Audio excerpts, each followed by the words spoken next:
শিবকে স্মরণ করে ওম নমঃ শিবা আমি আজকে লাইভ শুরু করছি। হ্যালো গীতাদি, আজকে কিন্তু আমি আর কোনো কমেন্টস করবো না, আমি কোনো মোবাইল সাথে নিই। আমি যখন ক্লাস 7-এ পড়ি তখন একটা ভীষণ বিপদ থেকে বেঁচে গেছিলাম, সেই অভিজ্ঞতাটা বলি। ক্লাস 7-এ পড়ি, তখন ফিল্ম স্টারদের সম্বন্ধে অসম্ভব আগ্রহ ছিল যে ওরা সামনে থেকে দেখতে কেমন হয়, মেকআপ নিয়েও ক্যামেরার সামনে একরকম আর মেকআপ নিয়েও সামনে থেকে অন্যরকম, কতটা সুন্দর কতটা অন্যরকম, সেটা ফিল্ম স্টার।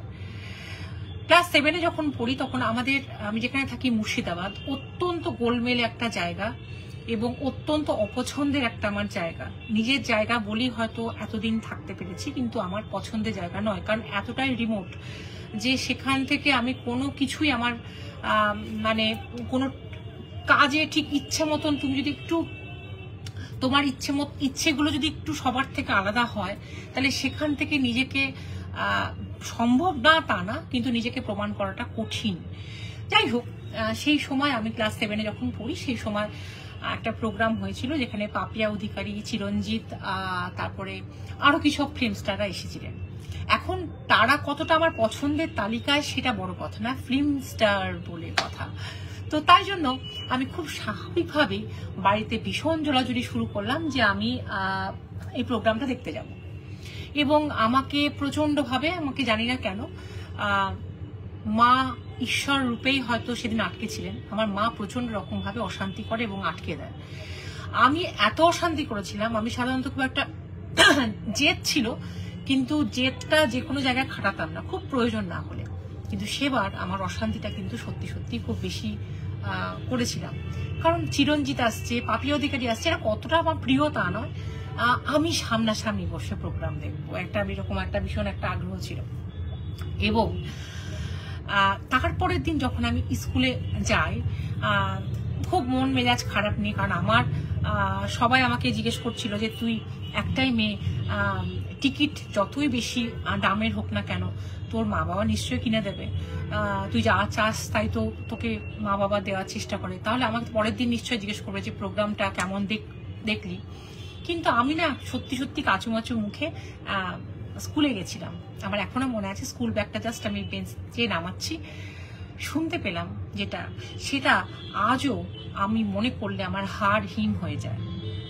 প্রোগ্রাম যখন পুরো দমে চলছিল, যখন পাপিয়া অধিকারী, চিরঞ্জিত, আরো কারা সব এসেছিলেন আমার ঠিক এই মুহূর্তে মনে পড়ছে না, একেবারেই মনে পড়ছে না, ক্লাস 7-এর ঘটনা।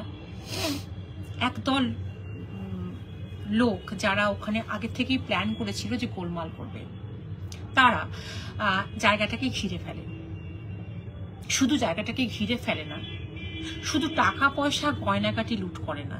যদি টাকা পয়সা গয়নাকাটিটা চুরির মধ্যে সীমাবদ্ধ থাকতো, তাহলে হাড় হিম আমার আজ অব্দি হতো না। হাড় হিম আমার আজ অব্দি হয় কারণ মেয়েদেরকে তারা তুলে নিয়ে যায়, এবং বিশেষ বিশেষ ঘরের মেয়েদের তারা একদম মার্ক করে রেখেছিল যে এরা প্রোগ্রাম দেখতে আসবে, এবং তাদেরকে তারা তুলে নিয়ে যায়। তাদেরকে তুলে নিয়ে গিয়ে তারা রেপ করে। হ্যালো জিনা, হ্যালো সুকল্যাণ, জিনা তোমারই স্কার্ট পরেছি। তো যাই হোক, তারা রেপ করে, তারা বিভৎসভাবে সারা রাত ধরে অত্যাচার করে, কাউকে 3 দিন, কাউকে 4 দিন, কাউকে 7 দিন পর পাওয়া যায়।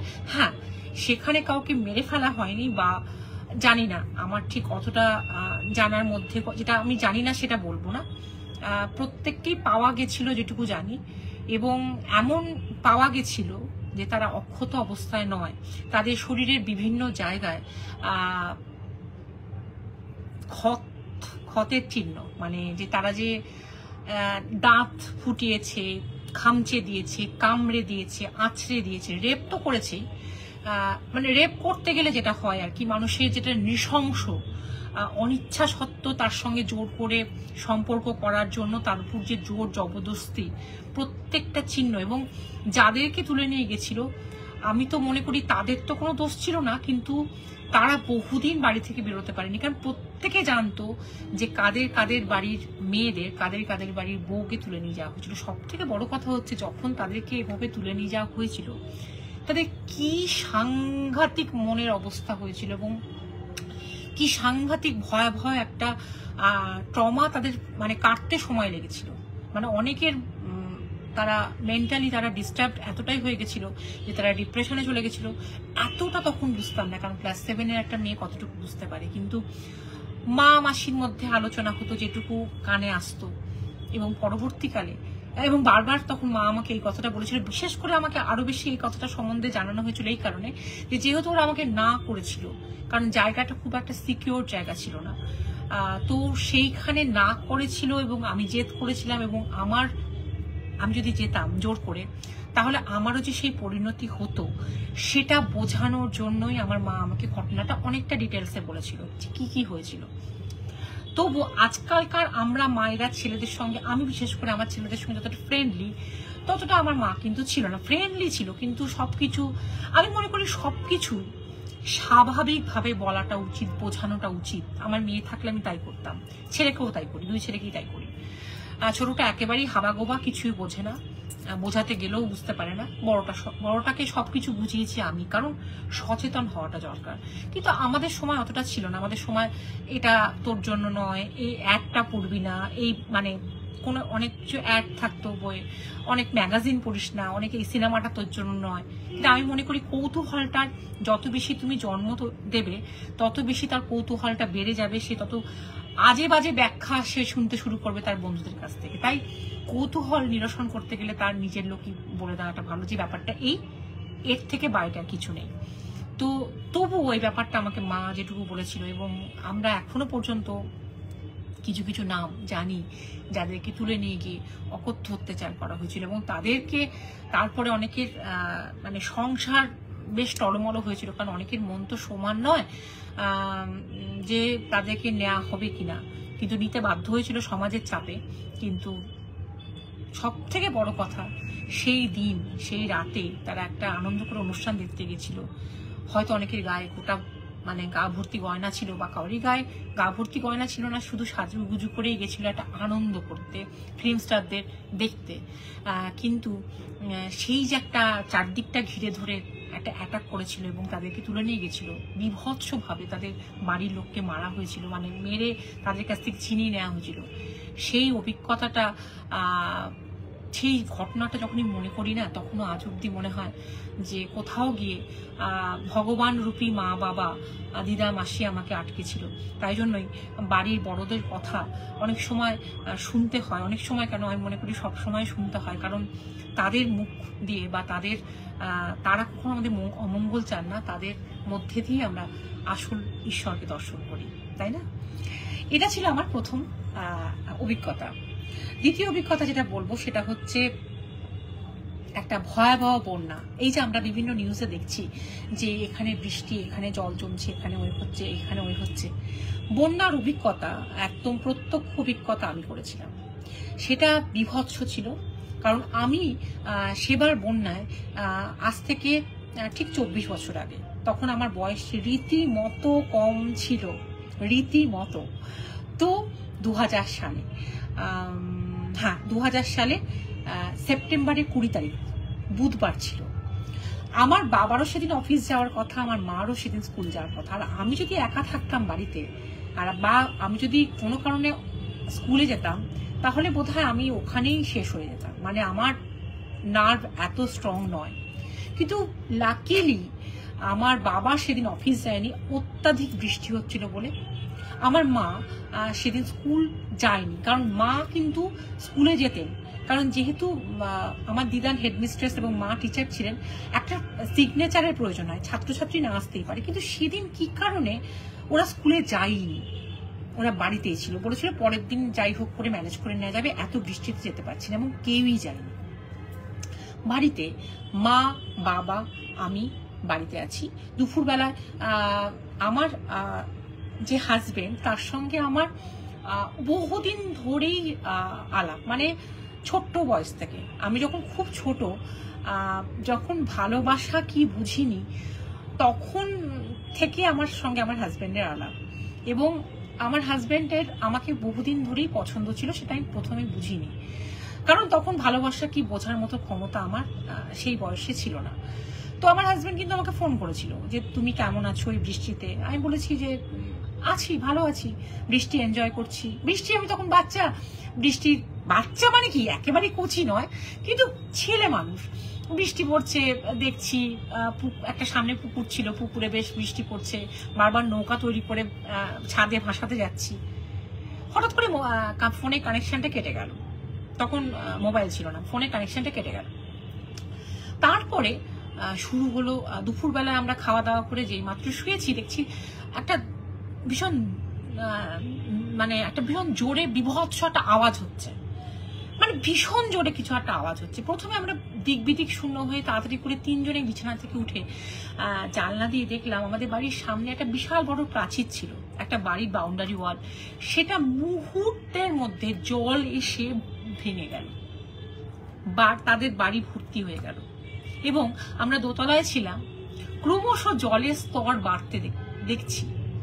যাদের একতলা বাড়ি তাদের আমার সামনে দেখা যে তারা পোষ্য গরুটাকে কোনো রকমে, মানে খাবার দাবার তো কিছু তুলতেই পারেনি, গরুটাকে নিয়ে কোনো রকমে ছাদে আসছে, জলের স্তর ক্রমশ বাড়তে থাকছে, এবং আমি পাগলের মতো কাঁদছি এবং বাবাকে বলছি, আর আমার সবকিছুই তো আমার বাবা, বাবা কি হবে, বাবা কি হবে, বাবা কি হবে।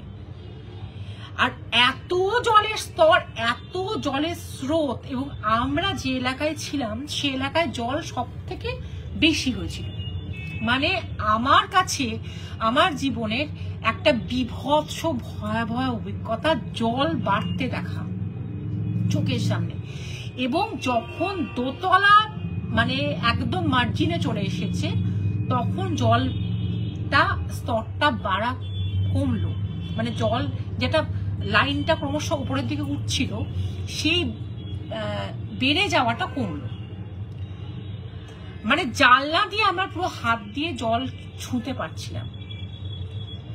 সব থেকে হচ্ছে বৃষ্টি পড়ছে বলে, বন্যার সম্ভাবনা আছে বলে বাবা বাজারে সমস্ত রকম জিনিসপত্র কিনে, চাল ডাল সবজি ফবজি সমস্ত কিনে বাবাকে বলেছে, বাবার নাম ছিল দেবনাথ, যে দেবুদা আপনি বাজারটা নিয়ে গেলেন না? তা বলেছে দেখো ওই আজকে আর এখন পারছি না, সারাক্ষণ দাঁড়িয়ে দাঁড়িয়ে এগুলো কিনলাম, আমি বিকেলবেলা এসে নিয়ে যাব। মানে আমাদের ঘরে যেটুকু খাবার ছিল সেটুকু খাবারে আমাদের থাকার কথা নয়। ওই জলের স্তর কবে নামবে তার কোনো ঠিক ঠিকানা নেই। তারপরে যখন জলটা বেড়ে যাওয়াটা বন্ধ হলো, তখন ভাবলাম যে এই মানে বেঁচে গেলাম, এখন আর জল বাড়বে না। একবেলা করে খেতে পেতাম, এবং আমাদের বাড়িতে নিচ থেকে, নিচের তলা থেকে একাধিক লোক এসে আশ্রয় নিল, যারা আমাদেরকে উইদাউট পারমিশনে মশারি চাদর থেকে আরম্ভ করে সমস্ত কিছু বের করে নিজেদের মতো বিছানাপত্র নিজেদের মতন সমস্ত, তারা দেখছি রীতিমতো তৈরি হয়ে এসছে। কিন্তু আমার মা বাবা এতই ভদ্র ছিলেন যে তারা কিন্তু কখনোই যে তোমরা কেন উঠে এসছো, তোমরা কেন আমার আলমারিতে হাত দিচ্ছ, তোমরা কেন এখানে হাত দিচ্ছ, মানে আমার মা সেটা রীতিমতো বলতে মানে বলতে পারছেন না। এবং তারা কিন্তু সঙ্গে খাবার টাবার নিয়ে এসছে, আর আমাদের কাছে খাবার টাবার কিচ্ছু নেই। এবং আমার দিদা আর মাসি ছিল আমার জীবন, কারণ ওরাই আমাকে মানুষ করেছে। দিদা মাসির সঙ্গে পুরো ডিসকানেক্টেড, কোনো কানেকশন নেই। তারা খাবার পাচ্ছে না পাচ্ছে না, আমাদের উপরে তাও একটা টিউবওয়েল ছিল, জলের সোর্সটা ছিল, কিন্তু ওদের দোতলা বাড়িতে কোনো জলের সোর্স মানে ওইভাবে ট্যাঙ্কের জল শুধু উঠতো। আমি তো রীতিমতো কান্নাকাটি করছি। সেদিন সন্ধ্যাবেলায় পাশের বাড়িকে আমার বাবা সে বাঁশ দিয়ে, আমাদের নিজেদের খাবার নেই, আমাদের নিজেদের কোথায় খাবার রেখে দেব, সেদিন তখন দেখেছিলাম এটা একটা বাবার কাছ থেকে ভীষণ শিক্ষা পেয়েছিলাম যে তুমি যদি খেতে পাও, তুমি যদি বাঁচতে পারো, তাহলে পাশের জনকেও বাঁচিয়ে রাখো। লাঠি দিয়ে দিয়ে, বিশ্বাস করবে না, লাঠি দিয়ে দিয়ে খাবার পাশের বাড়ির ছেলেটাকে, তার মাকে, তার বাবাকে খাবার সাপ্লাই দিয়েছিল, কারণ ওরা কিছুই নিয়ে উঠতে পারেনি। তার কারণটা হচ্ছে ওদের পোষ্য একটা গরু ছিল, সেই গরুটাকে বাঁচাতে গিয়ে ওদের সমস্ত কিছু ডুবে গেছিল, এবং ওদের একতলা বাড়ি ছিল, ওরা ছাদে আশ্রয় নিয়েছিল। তো আমার বাবাকে দেখেছি, মানে ঘরে মিষ্টিটা কেনা ছিল, সেই মিষ্টিটা পর্যন্ত ওদেরকে দিয়েছিল। ওদের প্রচন্ড খিদে পেয়েছিল না কি হয়েছিল, আমাদের জন্য না রেখে সর্বস্ব দেওয়া বলে না, তো সেটার গল্প সেই ছেলেটা যতদিন আমার সঙ্গে দেখা হয়েছে ততদিনও করতো যে সেই দিন মিষ্টিটা যা স্বাদ ছিল সেই মিষ্টিটা না ধরুন আর কোনোদিনও বাজারে পেলাম না, ওই রকম টেস্টি রসগোল্লা আর পেলাম না। আসলে প্রচন্ড খিদের মুখে মানুষ যখন কোনো খাবার পায় তার স্বাদই অন্য হয়ে যায়। এবং আমি মানে কারেন্ট কিছুই নেই, একটা জেনারেটর ছিল, যেটুকু তেল ছিল সেটুকুতেই কোনো রকমে চলছিল। খাবার, সব থেকে বড় কথা খাবার নেই। একবেলা করে যে একটু ভাত রান্না হতো, আমরা সারাক্ষণ হাঁ করে বসে থাকতাম কখন রান্না হবে, মানে খাবো কখন। তার আগে পর্যন্ত আমার জীবনটা ছিল যে আমার খাওয়ার জন্য বাড়িতে আরো 4টে লোক, মানে আমার বাবা, আমার মা, আমার দিদা, আমার মাসি খাবার নিয়ে পিছিয়ে ঘুরতো। আর স্বভাব সিদ্ধ আমি খেতাম না, মানে একদম এটা স্বভাব সিদ্ধ ছিল যে আমি খাবো না, আমি না করবো। যদি খেতেও বসি তাহলে খাবারের থালার মাঝখান থেকে খাবারটা খাবো, বাইরে খাবারটা নষ্ট হবে, যেটা আমি এখন একদম করি না। আমি যেটুকু নিই সেটুকু, বেশি হলেও সেটুকু খাই, কারণ খাবার নষ্ট করতে নেই। খাবার, কতজন খাবারের অভাবে মারা যায়, সেখানে আমি খাবার নষ্ট, তখন তো সেই সেন্সটা ছিল না। তখন বুঝেছিলাম খিদে কাকে বলা হয়। সারাদিন বিশ্বাস করো পেট আঁকড়ে ধরে বসে থাকতাম। আর প্রচুর আমার বুক শেলফে বই ছিল, তো আমি সেই বইগুলো পড়তাম। তখন অনেক মানে রবীন্দ্রনাথ, শরৎচন্দ্র, বঙ্কিমচন্দ্র এগুলো খুব পড়া হয়েছিল, মনে আছে এখনো। আর চুপচাপ, মানে কিচ্ছু করার নেই। তো সেদিনটা তো কোনো রকমে গেল। পরের দিন ভাবলাম সকালে উঠে দেখবো জলের স্তর কিছুটা নেমেছে, কিন্তু সব থেকে যেটা অদ্ভুত ব্যাপার যে পরের দিন দেখলাম জলের স্তরটা তো নামেইনি, বরঞ্চ জলের কালার একটা অদ্ভুত হয়ে গেছে। একটা মানে লাল লাল লাল মাটির যে কালারটা হয় সেই কালারের জলটা হয়ে গেছে। আর জলটা কালো বা কিছু নেই, লাল কালারের মাটি।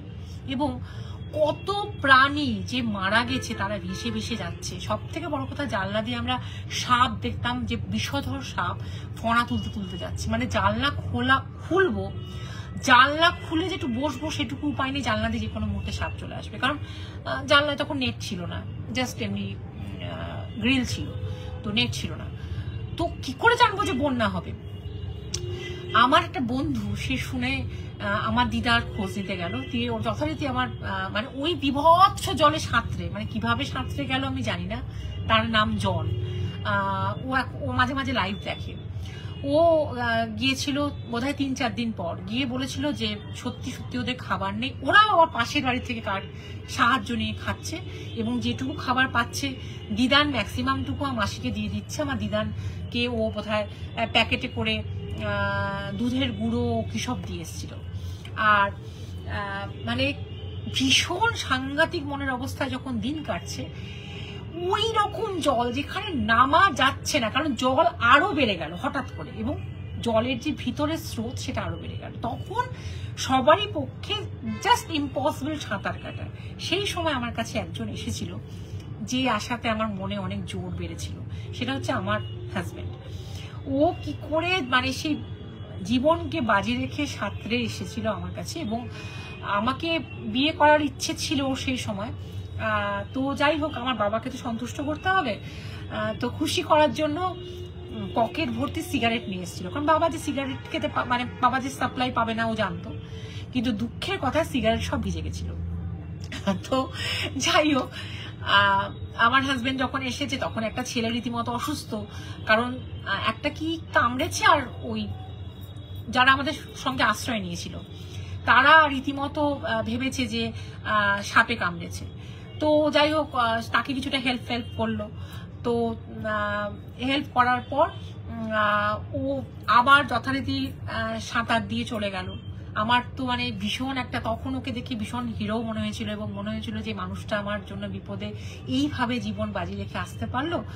এইভাবে আরো কি সব নিয়ে এসেছিল, খাবার কি সব, মানে খাবার টাবার কি করে নিয়ে এসেছিল, কিন্তু ও ঠিক মতন খাবার মানে কিছুই আনতে পারেনি, মানে সব যাই নিয়ে এসেছিল সবই ভিজে গেছিল, কারণ এত জলের স্তর যে আনতে পারেনি।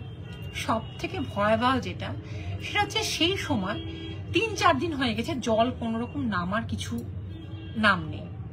ইতিমধ্যে একদল দুষ্কৃতী, যেটা জন্য আজকে আমি লাইভে আরো বলছি, তারা কি করছিল, এক একটা করে এলাকা দখল করছিল। মানে তারা তো যে কোনো জলে বা যে কোনো জায়গায়, জলে জঙ্গলে তারা সব জায়গায় অভ্যস্ত, এবং তারা রীতিমতো বাড়িতে গিয়ে হানা দিয়ে ওই অবস্থায় খাবার লুট করছিল, টাকা লুট করছিল এবং মেয়েদেরকে অসম্মান করছিল।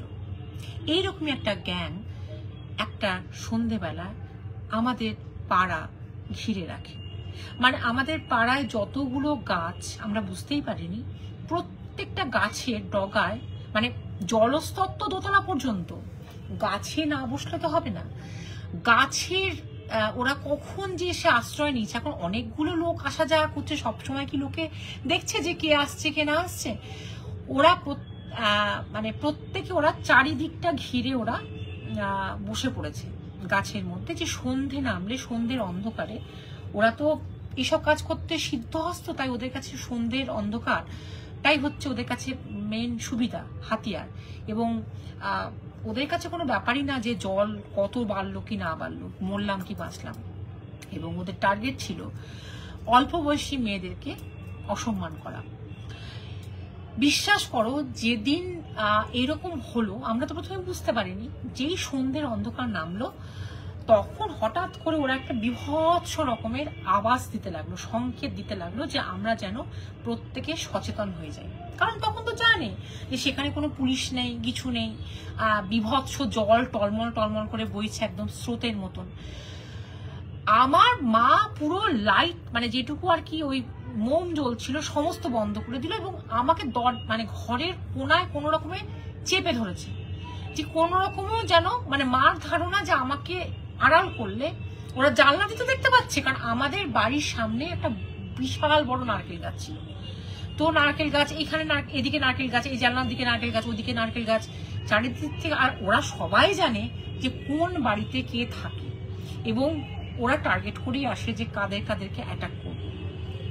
আমার মা আমাকে জড়িয়ে ধরে আমার গুরুদেবের নাম করে কাঁদতে শুরু করেছিল যে ঠাকুর বাঁচাও, যে মানে আর পারছি না এরকম, আর এই ক্ষীরের কষ্ট, মানে একটা স্বাভাবিক জলের যে একটা নামছে না জলস্তর, তার একটা টেনশন, মা বোনের সঙ্গে যোগাযোগ নেই, তার মধ্যে যদি এরা অ্যাটাক করে তাহলে কি হবে। ঠিক এই অবস্থায় যার হাতে মেইন ব্যাগটা ছিল, মানে অস্ত্রর ব্যাগটা ছিল, লাঠি টাঠি, যদি দলের যে মেইন পান্ডা, সত্যি বলছি ভগবানের দয়া আর কি, মানে একজনের মধ্যে একজন এরকম কি করে গাছ থেকে পড়ে যায়।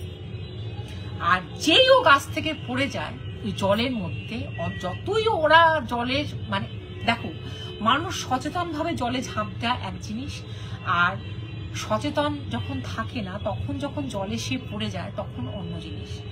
ও দিশাহারা হয়ে পড়ে এবং ও পড়ে যাওয়াতে বাকিরা কিন্তু ঘাবড়ে যায়।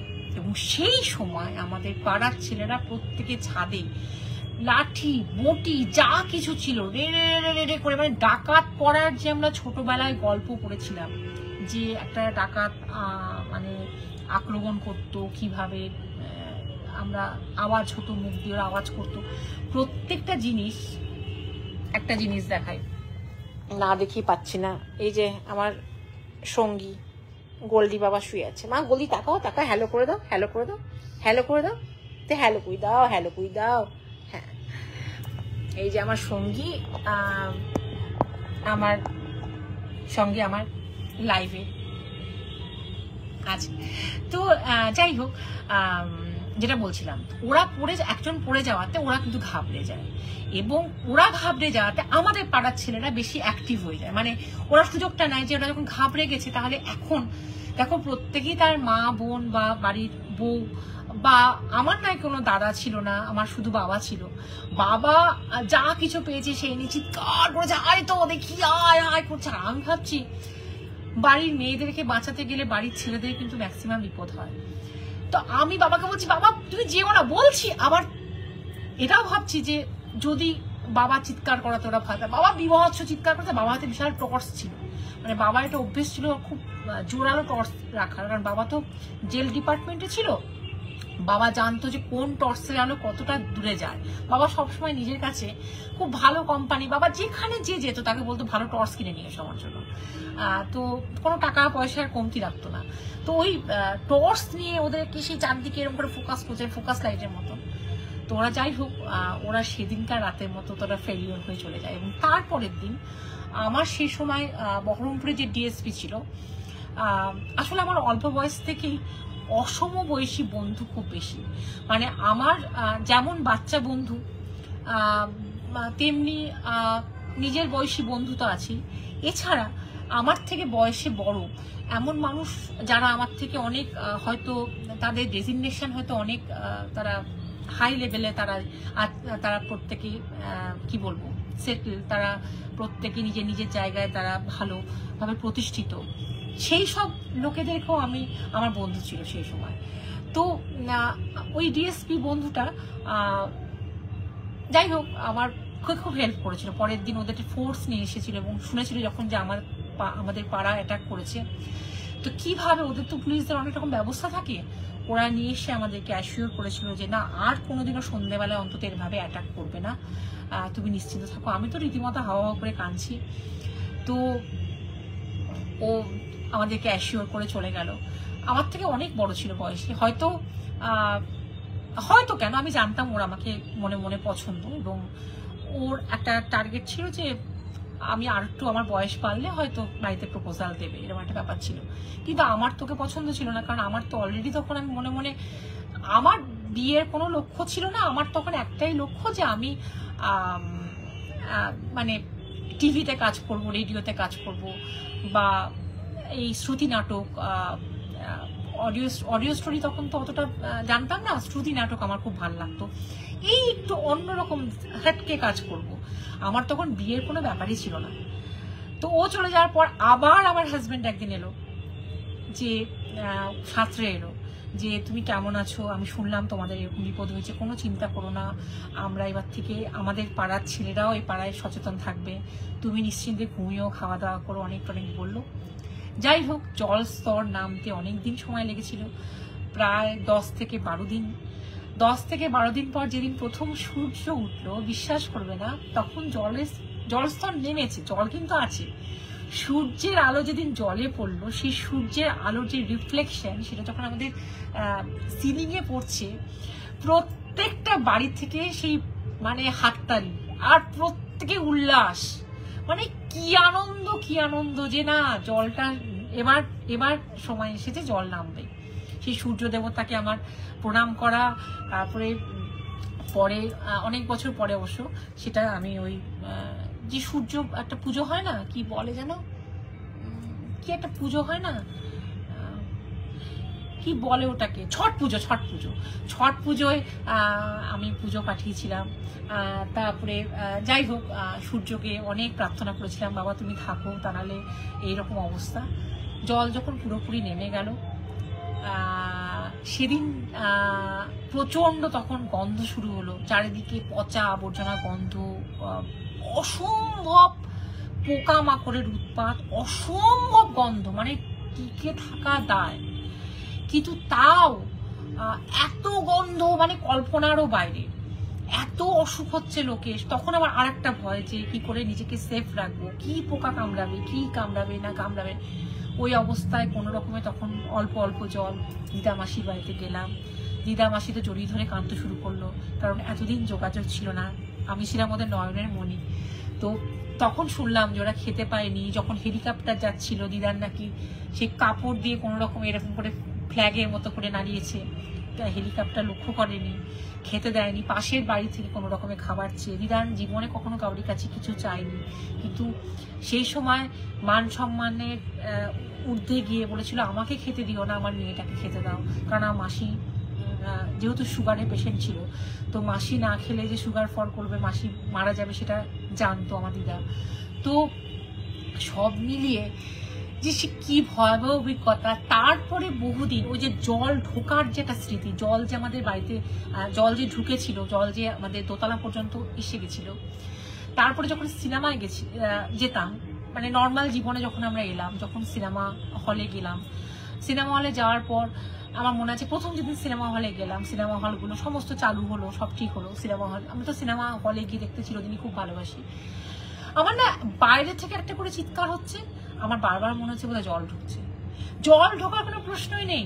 পাশের জনকে বলছি দেখ দেখ দেখ, মানে আমার, আর তখনও দেখতে পাচ্ছি যে দেওয়ালগুলোতে ওই রেখাটা, মানে মাঠ যেটা একটা জলটা যতদূর জলস্তর উঠেছিল একটা দাগ পড়ে গেছিল, একটা একদম সোজা একটা দাগ পড়ে গেছিল। তো সেই দাগটা দেখছি, আর প্রত্যেকটা মুহূর্তে সিনেমা দেখবো কি সিনেমা দেখার তো কোনোরকম এনজয় করতে পারিনি।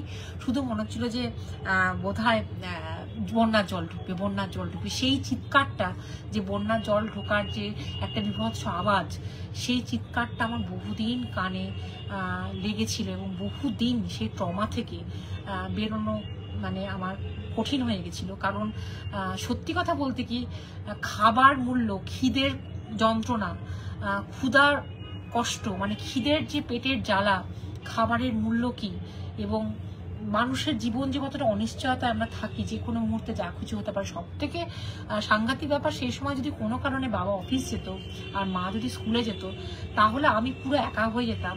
আমি ওদেরকে নিয়েই টেনশনে আমার হার্ট ফেল করার জোগাড়।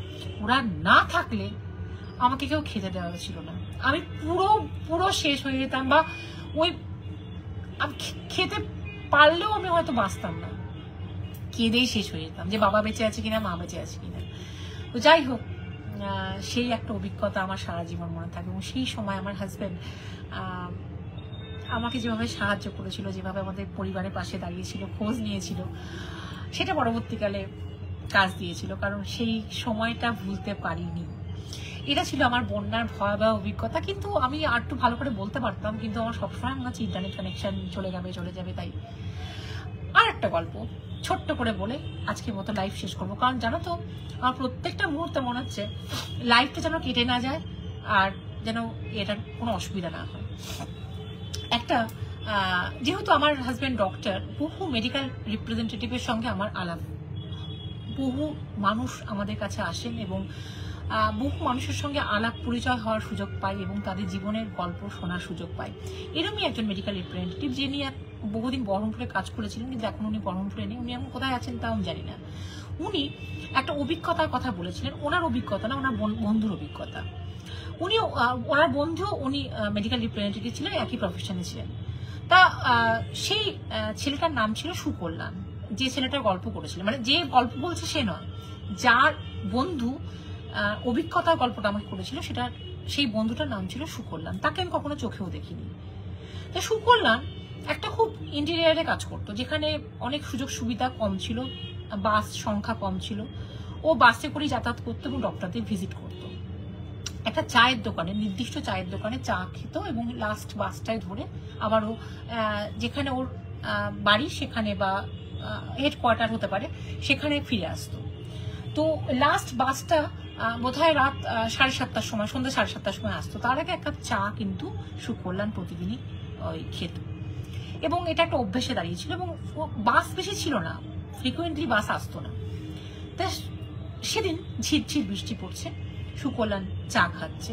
কারণ সারাদিন ডক্টর ভিজিট করার পর মেডিকেল রিপ্রেজেন্টেটিভ যারা, তারা বা মার্কেটিংয়ে যারা আছে, তারাই যন্ত্রণাটা বুঝবে যে ওদের খাওয়া দাওয়া ঠিক থাকে না, ম্যাক্সিমাম বাইরে খাবার খেতে হয় এবং খাওয়া দাওয়ার কোনো টাইম থাকে না এবং নির্দিষ্ট ফেরার টাইম থাকে না, ছুটি কম থাকে, অনেকক্ষণ ওয়েট করতে হয় বাইরে, অনেকটা মানে শত খিদে যন্ত্রণা, খিদের কষ্ট বা শারীরিক কষ্টকে মুখে মানে মনে চেপে রেখে একগাল হেসে মানে কনভিন্স করতে হয় যে তার প্রোডাক্ট যেন লেখা হয়, তার প্রোডাক্টটা কত অন্য প্রোডাক্টের থেকে আলাদা, তার প্রোডাক্টটা কেন ভালো, তার কি কি কম্পোজিশন আছে তার ওষুধে, কেন ডাক্তার লিখবে, এইসব ব্যাপারে ডাক্তারকে কনভিন্স করতে হয়। তো তাদেরকে মুখে একটা হাসি, একটা মেকি হাসি সবসময় রাখতে হয়। কারণ যে পারমিতা লাইভ দেখছে, পারমিতা এই প্রফেশনে বহুদিন ছিল, পারমিতা এটা ভালো করেই জানবে যে বাড়িতে হয়তো অশান্তি হয়েছে, সেদিন হয়তো মন মেজাজ ভালো নেই, মুড অফ আছে, শরীর ভালো নেই, তবুও যখন ডাক্তার ভিজিট করতে যাচ্ছে তাদেরকে কিন্তু একটা সবসময় খুব পলিশড হইতে এবং জামা কাপড় থেকে আরম্ভ করে প্রত্যেকটা জিনিস খুব নিখুঁতভাবে মেনটেন করতে হয়। জামা কাপড় ভালো পরা, ভালো মানে যত যে পলিশড হবে, যত সে সুন্দর কথা বলতে পারবে, অন্তত ইমপ্রেসড করার চেষ্টা করতে হবে। আমি বলছি না যে তাকে দেখে ডাক্তার ওষুধ লিখবে, কারণ আমার হাজব্যান্ডকে তো সবসময় দেখি যে কি কি কম্পোজিশন সেটা দেখে লেখে, এবং কোন ওষুধটা চলবে না বলেও দেয়, যেটা লং টার্মে খেলে পেশেন্টের ক্ষতি হবে। আমি পেশেন্টের ক্ষতি করতে পারবো না, আমাকে মাফ কর, এটা আমি ঠিক এই ভাষা বলে, এটা নিয়ে আমার কাছে আসিস না, এটা লেখার ডাক্তার আমি নই।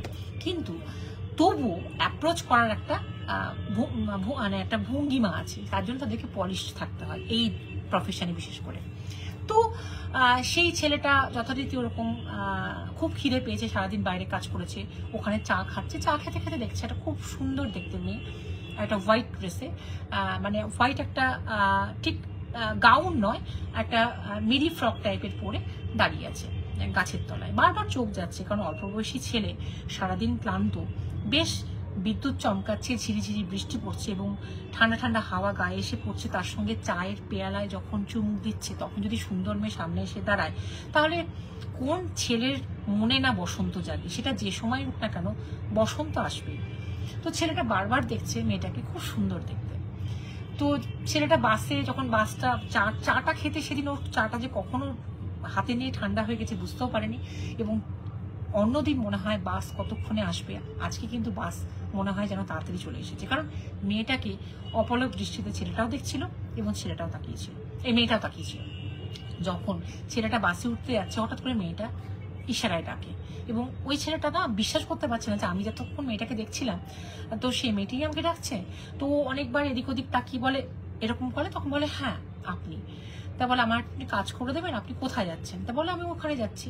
তা বলে আমি জানি আপনি যাচ্ছেন। তা বলে আপনি কি আমাকে চেনেন, আমি কোথায় যাচ্ছি? তা বলে হ্যাঁ আমি জানি তো, আপনি ওইখানকারই এবং ওইখানেই যাচ্ছেন, আপনি এই সময় বাসে উঠবেন। সেটা না খুব চমকে যায় যে মেয়েটা জানলো কি করে। যাই হোক, তখন বাস ছাড়ার মুখে বলে আপনি বলুন কি করতে হবে? তা বলে এই চিঠিটা আপনি আমার মাকে একটু দিয়ে দেবেন, আমার বৃদ্ধ মা ওখানে থাকে, আমার বৃদ্ধা মাকে চিঠিটা পৌঁছে দেবেন, যদি আপনি কাজটা করেন তাহলে আমার খুব উপকার হয়। তো ছেলেটা বলে হ্যাঁ অবশ্যই, কেন করবো না, আমাদের তো প্রফেশনের খাতিরে বিভিন্ন জায়গায় যেতে হয়, ঠিকানা খুঁজে পাওয়াটা আমাদের কাছে কোনো ব্যাপার না। তো মেয়েটা বলে না প্লিজ আপনি, মানে হাত জোর করে বলে আপনি প্লিজ আমার মাকে এটা দিয়ে দেবেন। তো বলে হ্যাঁ নিশ্চয়ই। বলতে বলতে যখন কন্ডাক্টর বাসে বলছে উঠুন উঠুন উঠুন উঠুন, এখন বাস যাবে, ও তাড়াতাড়ি করে উঠে পড়ে, এবং তাড়াতাড়ি করে উঠে পড়ে ও জায়গায় পৌঁছয়, এবং সেদিনটা বাড়িতে রেস্ট নেওয়ার পর তারপরের দিন ও ঠিকানা খুঁজে সেই বাড়িতে যায়, এবং বাড়িটায় গিয়ে দেখে, বুঝতে পারে যে চিঠির ঠিকানাটা, যে নামটা লেখা ছিল, যেটা খ্রিস্টান ফ্যামিলি। তো যখন কলিং বেল বাজায়, তখন দেখে একজন বৃদ্ধ মহিলা, সে দরজাটা খোলে এবং বলে হ্যাঁ কি করতে পারি আমি আপনার জন্য, বলুন, আমি তো আপনাকে চিনতে পারছি না। তা বলে আমি আপনার মেয়ের কাছ থেকে একটা চিঠি নিয়ে এসেছি। মেয়ে বলা মাত্রই তাড়াতাড়ি করে মানে ওকে বাড়িতে ডাকে যে বসো বসো বসো, উনি দিয়ে খুব কাঁদতে শুরু করে, মানে চিঠিটা হাতেই নিয়ে বসে আছে কিন্তু ভীষণ কাঁদছে। তখন বলে আপনার কি হয়েছে? ও তাড়াতাড়ি করে সামনে বটল ছিল, একটা গ্লাস জল ঢেলে ওকে খাইয়ে দেয়, মানে বৃদ্ধ মাটাকে, দিয়ে বলে যে কি হয়েছে আন্টি, তুমি কাঁদছো কেন? তা বলে যে না মানে কাঁদছি এই কারণে, আমার মেয়ের সঙ্গে 5 বছর যোগাযোগ নেই, তো তুমি ভগবানের মতন দুধ হয়ে আমার কাছে এলে আমার মেয়ের চিঠিটা নিয়ে। তা বলে চিঠিটা তো তুমি খুললে না? তা বলে আমি তো চোখে ভালো দেখতে পারি না, এবং আমার তা বলে ঠিক আছে, তোর তুমি চিঠিটা একটু পড়ে দেবে বাবা? তা বলে হ্যাঁ ঠিক আছে। চিঠিতে লেখা আছে যে মা আমি ভালো আছি, তুমি আমাকে নিয়ে চিন্তা করো না, আর তোমার সামনে অপারেশন, তোমার জন্য আমি আসার আগে আমার বিছানার তলায় ওই জায়গাটা পজিশনে 25,000 টাকা রেখে এসেছিলাম, তোমার যেটা লাগবে এখন অপারেশনে তুমি ওখান থেকে টাকাটা নাও। তো ওর মা না অবাক হয়ে যায়, বলে আমার মায়ের সঙ্গে আমার মেয়ের সঙ্গে কোনো যোগাযোগই নেই। Hello Shabana, hello Trishita, hello Mitali. আমি কিন্তু কোনো কমেন্ট দেখতে পাচ্ছি না, কারণ ইচ্ছে করে আমি আরেকটা মোবাইল অন করিনি, কারণ যেহেতু আমি ঝড়ের গতিতে গল্প বলছি, যে কোন সময় ইন্টারনেট কানেকশন কেটে যায়। তো যেহেতু ওর মা খুব অবাক হয়ে যায় যে কি ব্যাপার, আমার অপারেশনের কথা তো আমার মেয়ের জানার কথা না, কারণ আমার মেয়ের সঙ্গে কোনো যোগাযোগই নেই। তার কারণটা এবার বলি, তার মেয়ের সঙ্গে বিয়ে হয়েছিল ঠাকুর ফ্যামিলির ছেলে, এবং এই বিয়েটায় ওর মায়ের কিন্তু আপত্তি ছিল, যেহেতু অন্য ধর্ম, এবং ওই ফ্যামিলি খুব গোড়া ছিল, এবং ওই ফ্যামিলির সঙ্গে এদের ঠিক মিলত না, এবং ওরাও খ্রিস্টান বলে ওদেরকে খুব মানে অন্য নজরে দেখতো। তো ওর মা চায়নি যে মেয়ে একটা ঝামেলার মধ্যে পড়ুক, ওর মা অনেকবার আটকে ছিল কিন্তু পারেনি, মেয়ে পালিয়ে গিয়ে চলে গিয়ে বিয়ে করেছিল। যাই হোক, তারপরে আর কোনো যোগাযোগ নেই, এবং ওরা কোথায় যা আছে সেটাও জানে না। শুধু জানতো যে কি সাম ঠাকুর, না ঠিকানাটা জানতো। ওর মা কখনো মানে যেতে পারেনি, কেন যেতে পারেনি আমি জানি না, হয়তো কোনো প্রবলেম ছিল বয়স্ক বলে। ওর মেয়েও কিন্তু কোনো যোগাযোগ করেনি। এবং অদ্ভুত ভাবে ওর মা বলে যে দেখো বিছানা তোলার ক্ষমতা তো আমার নেই, আমার শরীর হাত পা প্রচন্ড কাঁপে, কিন্তু আমার সত্যি সত্যি অপারেশন করতে পারছি না মানে টাকার অভাবে, তো তুমি যদি একটু বাবা বিছানাটা তুলে দেখো যে টাকাটা ওই পজিশনে আছে কিনা। সত্যি দেখি যে একটা চকচকে খামে টাকাটা রাখা আছে। এবং ছেলেটার কাছে সব থেকে স্ট্রাইক করে যে জিনিসটা, সেটা হচ্ছে যে টাকা যদি 5 বছর আগে কেউ রাখে, বিছানা তারপরে কতবার ঝাড়া হয়েছে, 5 বছর বিছানা ঝাড়া হয়নি, বিছানা ঝাড়া তো একবারও কি চোখে পড়েনি যে বিছানাটা ঝাড়া হয়েছে, একবারও কি চোখে পড়েনি টাকাটা। আর দ্বিতীয় কথা হচ্ছে খামটা না খুব নতুন, যেন মনে হচ্ছে কালকেও কেউ একটা নতুন খাম কিনে ওই খামের মধ্যে টাকাটা ভরে দিয়ে গেছে। এটা কি করে সম্ভব, হাউ ইট ইজ পসিবল। তো এটা মনে হয় হ্যাঁ ভালো ইশানি। তো গান শুনলাম, খুব ভালো লাগলো। তো ওর যাই হোক টাকাটা নিয়ে মা কাঁদতে আরম্ভ করলো এবং বললো যে আমি না সোয়েটার বুনতাম এক সময়, তো আমার মেয়ে খুব ভালোবাসতো আমার হাতে সোয়েটার পরতে, কোনো জায়গা থেকে কিনতো না, তা আমি ওই জন্য একটা সোয়েটার বুনছিলাম এবং সেটা তখনই চলে যায়। তা আমি কিন্তু সোয়েটারটাকে মানে কমপ্লিট করে রেখেছি। তো তুমি ওই সোয়েটারটার কাছে পৌঁছে দেবো, ওর খুব ফেভারিট কালার সেই কালারের সোয়েটার, মানে একটা কিরম যেন ভায়োলেট কালারের সোয়েটার, যাই হোক সেই কালারের সোয়েটার ওকে দেয় এবং বলে যে তুমি আমার বলবে যে অবশ্যই তোর মা তোর উপর রাগ করে নেই, যেন অবশ্যই আসে আমার কাছে, অবশ্যই যেন দেখা করেছে। এবং ছেলেটা বলে ঠিক আছে। এবার ছেলেটা ওই সোয়েটার নিয়ে দেখে যে একটু মনে মনে ভাবে যে আচ্ছা ঝামেলায় বললাম, একবার এখান থেকে ওখান এখান থেকে ওখান, যাই হোক। আর মেয়েটা বিবাহিত শুনেও মনটা খারাপ হয়ে গেল, কারণ ও তো মনে একটা অন্য আশা করেছিল যে মেয়েটার সঙ্গে ওর একটা হয়তো এত সুন্দর দেখতে, ও সত্যি সত্যি মনটা দুর্বল হয়ে গেছিল। কিন্তু তারপরের দিন যখন ওদের তো এই প্রফেশনের ছুটি খুব কম, আবার যখন ওরা ডিউটিতে গেল, ওই ছেলেটা যখন আবার ওই জায়গায় গেল বাসে করে, সারাদিন ডিউটি করার পর সন্ধেবেলায় কিন্তু সেই প্যাকেটটা নিয়ে ওর মায়ের দেওয়ার ঠিকানায় চলে গেল, কারণ মা ঠিকানাটা জানতো কিন্তু ওর মা যেতে পারেনি কখনো। তো বা চিঠি পাঠিয়েছে, কোনো রকম রেসপন্সও পায়নি। ওর মা বোধহয় চিঠি বলেছিল পাঠিয়েছিল, কোনো রেসপন্স আসেনি। তো ওই ঠিকানা অনুযায়ী চলে গেল এবং ঠিকানা অনুযায়ী গিয়ে দেখলো যে হ্যাঁ মোটামুটি ঠিকঠাক ঠিকানা। তো সেখানে গিয়ে যখন ডাকলো তখন মেয়েটার যে শ্বশুর সে বেরিয়ে এলো এবং বললো যে এরকম আমি ওই ওরকম জায়গা থেকে এসছি, আপনি কি? তখন বললো যে আমার নামটা বললো, কি ঠাকুর। তা বললো ও আপনি ফাদার ইন ল? তা বললো কার? তখন মেয়েটার নাম বললো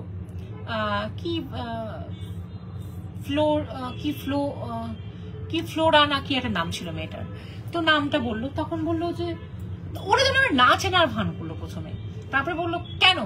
তা বললো যে আসলে ওর মায়ের কাছ থেকে আমি আসছি, ওর মা এই সোয়েটারটা ওর জন্য পাঠিয়েছে, একটু যদি ওকে দিয়ে দেন ডেকে, আমাকে যদি একটু ডেকে দেন তাহলে আমি এই 5 মিনিট ওকে কথা বলেই ওর মা ভালো আছে এটা বলেই আমি চলে যাব। ও ছেলেটা এসেছিল, ছেলেটা সেই এসেছিল 5 দিন পর, 5 দিন পর না 7-10 দিন পর, সেবার ছুটি নিয়েছিল, ও বাড়িতে ছিল এবং 7-10 দিনের মধ্যে অলরেডি ওর মায়ের অপারেশন হয়ে গেছে, মা ভালো আছে। ওর মা সেই খবরটাও দিতে পাঠিয়েছে যে বলে দিও যে ওই টাকাটা দিয়ে আমার অপারেশন হয়ে গেছে এবং ওই টাকাটা দিয়ে অপারেশন করার পর চোখে অপারেশন ছিল, আমি ভালো আছি এটা বলে দিও। কারণ ও 7-10 দিন সেবার কি একটা ছুটিতে গেছিল ছেলেটা, আমারই বলতে ভুলে গেছে। তো ওর শ্বশুর তখন বলে তুমি কি পাগল? তা বলে কেন? তা বলে ও তো আজ থেকে 4 বছর আগে তো ও সুইসাইড করেছে। সুইসাইড করেছে মানে? তখন বললো যে হ্যাঁ ওর চরিত্র ভালো ছিল না, ও 10টা ছেলের সঙ্গে মিশতো, ও আমার ছেলেকে ব্ল্যাকমেল করে আমার ছেলে জীবনে এসেছিল, মানে মানুষ যেটা বলে আর কি। তো আমরা এটা বলেছিলাম যে তোমার স্বভাব চরিত্র ভালো না, ও এটাকে নিতে পারেনি এবং ও আত্মহত্যা করে। তখন বললো যে আপনি যদি কিছু মনে না করেন, আপনি আমাকে একটু ছবি দেখাতে পারবেন যে আমাকে কেউ ঠকিয়েছে কিনা বা কিছু একটা হয়েছে কিনা। ঠকানোর তো প্রশ্ন নেই, কারণ ওর কাছ থেকে 1 পয়সাও নেয়নি, কিন্তু কেউ কি ওর হয়ে ওর মাকে কেউ টাকা পাঠিয়েছে, ওর কোনো বন্ধু মানে কোনো বান্ধবী? তখন বললো যে তখন ওই লোকটাও না খুব কনফিউজড হয়ে গেল এবং ঘরে গিয়ে তখন কিছুক্ষণ ঘাটাঘাটির পর একটা ছবি নিয়ে এলো। দি বললো দেখো তো এই ছবিটা, একে তুমি দেখেছো তাই হতে পারে? ও ও তখন চমকে গেছে যে হ্যাঁ ওকেই দেখেছে। তখন ওর এত মানে ঘাম হচ্ছে, এত সোয়েটিং হচ্ছে, ওর ভাল লাগছে না শরীর। ও তখন বলছে আমি একেই দেখেছি, আমি একেই দেখেছি। এটা পসিবলই না, এটা কিছুতেই সম্ভব না, কারণ এ নেই। হ্যালো আয়না, হ্যালো ঝিলি। তো ফ্লোরা পৃথিবীতেই নেই। 4 বছর আগে ফ্লোরা মারা গেছে। কি করে ফ্লোরা তোমাকে বাস স্ট্যান্ডে গিয়ে তোমাকে টাকা দিয়ে আসবে? এই কি বললো, ফ্লোরা তোমাকে মায়ের ঠিকানা দেবে? টাকা দিয়েছি এগুলো জানে না, যে টাকার কথা বলেছে কি না বলেছে তা জানে না। কি করে ওর মায়ের ঠিকানা দেবে? সেই ঠিকানা যদি তুমি ওর মায়ের কাছে গেলে আর ওর মা তোমাকে সোয়েটার পাঠালো, ফ্লোরা মরে গেছে। তা বললো ফ্লোরা মরেনি, আমি দেখেছি। বলো এটা হতেই পারে না। তখন বললো ঠিক আছে তুমি তাহলে আমাদের দারোয়ানকে জিজ্ঞেস করো। তখন দারোয়ান সাইডে গিয়ে বললো যে না, ফ্লোরা ম্যাম সত্যি সত্যি মরে গেছে, 4 বছর আগে আত্মহত্যা করেছিল। কারণ ফ্লোরা ম্যামকে আমাদের সঙ্গে কোনোদিন খারাপ ব্যবহার করতে দেখিনি। ওরা ওর চরিত্রের সম্বন্ধে বিভিন্ন রকম বদনাম এনেছিল। এখন হতে পারে যে খ্রিস্টান ফ্যামিলি থেকে এসেছিল বলে এরা খুব গোড়া ছিল, এদের কমিউনিটি না বলে এরা মানিয়ে নিতে পারেনি, তাই জন্য মিথ্যা অ্যালিগেশনও আনতে পারে। কিন্তু এমনভাবে ছেলেকে কনভিন্স করেছিল যে ছেলে পর্যন্ত ওর চরিত্র সম্বন্ধে আঙুল তুলেছিল। এবং ফ্লোরা ম্যাডাম ওর হাজবেন্ডের কাছ থেকে এই কথাটা সহ্য করতে পারেনি এবং সত্যি সত্যি 4 বছর আগে আত্মহত্যা করেছে। কিন্তু ওদের বাড়ি থেকে যা চিঠিপত্র আসে সব আমাকেই বলা হয় যে ডাস্টবিনে ফেলে দেওয়া, ছিঁড়ে ফেলে দেওয়া। এবং আমি দেখেছি এখানে যারাই কাজ করে সবাই ছিঁড়ে ফেলে দেয়। এবং ওর বাড়ির লোক হয়তো জানে না, কিন্তু ফ্লোরা ম্যাম সত্যি সত্যি নেই এরকম সমাধি। এবং ওকে একটা জায়গায় দেখায় এবং সেখানে গিয়ে দেখে যে হ্যাঁ 1978-এ জন্ম আর 1998-এ মৃত্যু। মানে 1978-এ ডিসেম্বরের দিকে জন্ম আর 1998-এ এই জুন জুলাইয়ের দিকে মারা গেছে। মানে একটা বাচ্চা ফুটফুটে মেয়ে শুধুমাত্র একটা ভুল ডিসিশনের জন্য। আমার তো মনে হয় ভুল ডিসিশন, কারণ সে মেয়ে কতটা অভিমানী ছিল। আর সে আত্মহত্যা বা করতে গেল কেন? সে মায়ের কাছে ফিরে যেতে পারতো। এটা সব থেকে ভুল ডিসিশন। এটা তো সব থেকে ভুল ডিসিশন তার আত্মহত্যা করা, কারণ জীবনে কোনো কিছুতেই আত্মহত্যা কখনো করতে হয় না। জীবন অনেক কষ্ট করে মানুষ পায়, এবং মা বাবা অনেক কষ্ট করে মানুষ করে। তার উচিত তার নিজের জীবন সম্বন্ধে যদি তার অনীহা আসে, তার যদি মনে হয় তার জীবনটা বৃথা গেল, তাহলে সে কাউরি কাজে লাগুক, উপকার করুক কাউরি। বিবাহিত জীবনটাই কি সব? সে তার হাজবেন্ডকে ছেড়ে শ্বশুরবাড়ি ছেড়ে চলে আসতে পারতো। সে নিজের পায়ে দাঁড়িয়ে কাজ করে তার মাকে বৃদ্ধ বয়সে তার সহায় হতে পারতো, বা 10টা গরিব বাচ্চা বা 10টা অবলা পশুর সে দেখভাল করতে পারতো। সে মরে যাবে কেন? আত্মহত্যা মহাপাপ এই কারণেই বলা হয়, কারণ জীবনটা কাজে লাগানোর জন্য, জীবনটা শেষ করে দেওয়ার জন্য নয়। যাই হোক, ছেলেটা কোনো রকমে সেখান থেকে যখন কাঁপতে কাঁপতে গেল এবং ওই সমাধিতেই ওর পকেটে লাইটার ছিল, ক্যান্ডেল ছিল না কোনো, তো লাইটারটা জেলে ওকে সম্মান জানালো এবং ওই সোয়েটারটা ওখানে রেখে এলো। এবং আর ওর মায়ের কাছে সেটা বলতে যাওয়ার সাহস হয়নি। এবং এইটা নাকি কোনো একটা টিভি চ্যানেল এই গল্পটা এতটাই মনে দাগ কেটেছিল কাউরির কাছে, মানে এই গল্পটা তো ও একা, মানে ওই যার কাছ থেকে আমি শুনেছিলাম তাকে তো একা করেনি, ও অনেককেই করেছে। এবং ওর মুখ থেকে শুনে, মানে যে এক্সপিরিয়েন্স করেছিল, যে সেই ছেলেটার মুখ থেকে শুনে, সুকল্যাণের কথা বললাম, এটা নাকি কোনো একটা টিভি সিরিয়ালে কোনো একটা মানে সত্যি ঘটনা নিয়ে যেগুলো হয়, যেগুলো অদ্ভুত ঘটনাগুলো দেখানো হয়, কোন সিরিয়ালে নাকি এটা অভিনয় হয়েছিল, কিন্তু জিনিসটা একদম সত্যি, একদম মানে রিয়েল। যাই হোক, আজকে লাইভ আমার এই পর্যন্তই। হ্যালো সোহিনী, এতজন তোমরা লাইভ দেখলে, আমি কাউরি কমেন্টস করতে পারলাম না, কারণ আজকে আমি আরেকটা মোবাইল নিয়ে প্রথম কথা বসিনি, আর দ্বিতীয় কথা হচ্ছে আমার প্রচণ্ড ভয় লাগছিল এইমাত্র হয়তো ইন্টারনেট কানেকশান কেটে যাবে, এইমাত্র হয়তো, কারণ যে মোবাইলটা আমি করছি সেই মোবাইলটা খুব তাড়াতাড়ি হিট হয়ে যায়। তো আজকে আমার একটু ভয় ভয় লাইভটা করলাম। খুব ভালো লাগলো তোমরা এতজন ছিলে। প্লিজ কেমন লাগলো আমাকে কমেন্টসে জানিও। কি সম্বন্ধে কীরকম ধরনের কোনো কিছু স্বপ্ন বা কোনো কিছু সম্বন্ধে অনেক কোয়ারি থাকলে, কোনো আত্মা, ভূত তো বলবো না, ভূত মানে অতীত, কোনো স্পিরিট মানে এনার্জি তো কখনো ডিস্ট্রয় করা যায় না, কখনো তৈরিও করা যায় না। তাই আমাদের আত্মার কখনো বিনাশ হয় না, আত্মা সৃষ্টিও করা যায় না, বিনাশও করা যায় না। তোমাদের কীরকম ধরনের কোয়ারিজ থাকলে, কোনো ধরনের কোয়ারিজ থাকলে আমাকে চেষ্টা করুন জানানোর। আমি চেষ্টা করব সেগুলো নিয়ে পড়াশোনা করে তোমাদের সামনে নতুন নতুন করে নতুন নতুন ব্যাপারে নিজেও জানার, তোমাদেরকেও জানানোর। আজকে এই পর্যন্ত। সুস্থ থেকো, ভালো থেকো, শুভরাত্রি। Please subscribe to our channel Hana Tales. Comment, share, like, and don't forget to hit the notification bell for more videos.